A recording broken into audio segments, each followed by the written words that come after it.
ये है talks news network और आप देख रहे हैं पॉलिटॉक्स, राजनीति का कच्चा चिट्ठा। राष्ट्रीय लोकतांत्रिक पार्टी के राष्ट्रीय संयोजक तथा नागौर सांसद हनुमान बेनीवाल ने सोमवार को लोकसभा के शून्यकाल में राजस्थान में सिंचित क्षेत्र विकसित करने की मांग उठाई। राजस्थान में सिंचित क्षेत्र विकसित करने व नहरी पानी की नवीन परियोजनाओं के माध्यम से सिंचाई हेतु जल उपलब्ध करवाने तथा वर्तमान में विद्यमान सिंचाई परियोजनाओं के विस्तार की मांग के क्रम में बोलते हुए सांसद बेनीवाल ने कहा कि योजनाबद्ध विकास के 70 वर्षों से भी अधिक समय के बाद भी राजस्थान आधारभूत संरचना की दृष्टि से अन्य राज्यों की तुलना में पिछड़ा हुआ है।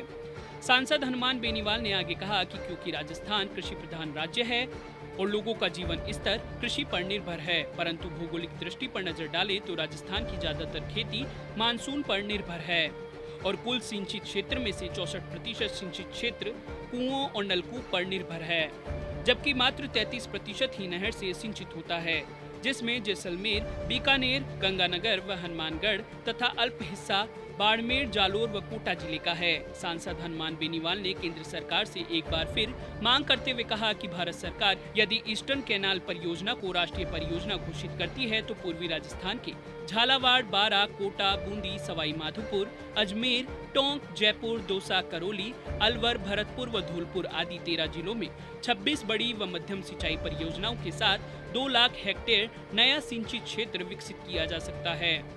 बेनीवाल ने आगे कहा कि राजस्थान में सतत प्रवाही नदियों के अभाव में नहरों द्वारा सिंचित क्षेत्र कम हैं, परंतु भारत सरकार को नवीन योजनाएं बनाकर राजस्थान के किसानों के भले के लिए सिंचाई हेतु जल उपलब्ध करवाना अत्यंत आवश्यक है, क्योंकि राजस्थान में कुल सिंचित क्षेत्र का सबसे अधिक भाग श्री गंगानगर में जबकि सबसे कम राजसमंद में है। वहीं कुल कृषि क्षेत्र के सर्वाधिक सिंचाई गंगानगर में जबकि सबसे कम चूरू जिले में होती है। इसलिए इंदिरा गांधी वृहद नहर परियोजना के अंतर्गत सिद्धमुख नोहर परियोजना का विस्तार किया जाए तो चूरू जिले के तारानगर व सहवा के साथ सुजानगढ़ क्षेत्र से भी सिंचित क्षेत्र विकसित किया जा सकता है। इसके साथ ही बाढ़ के पानी को रोककर व पंजाब सहित अन्य राज्यों से पानी का जो हिस्सा बहकर पाकिस्तान जा रहा है उसको रोककर व IGNP का विस्तार करके नागौर, जोधपुर सहित पश्चिमी राजस्थान में सिंचाई हेतु जल उपलब्ध हो सकता है। वहीं नर्मदा परियोजना का विस्तार करके बाड़मेर और जालोर में सिंचित क्षेत्र बढ़ाया जा सकता है। सांसद हनुमान बेनीवाल ने आगे कहा कि पंजाब, हरियाणा आदि राज्यों से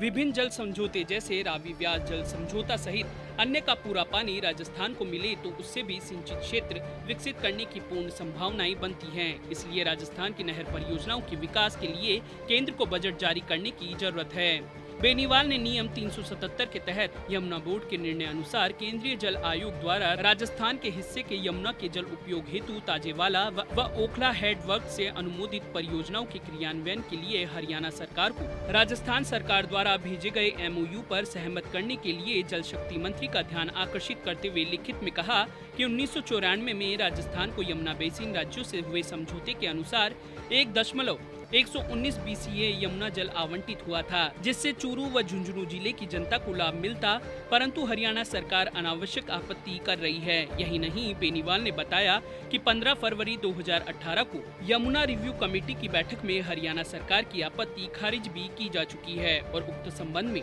DPR भारत सरकार के समक्ष भी भेजी जा चुकी है। इसलिए इस महत्वपूर्ण मामले में भारत सरकार द्वारा हरियाणा सरकार को निर्देश जारी करना अपेक्षित है, ताकि चूरू व झुंझुनू जिले में इस जल का लाभ लोगों को मिल सके।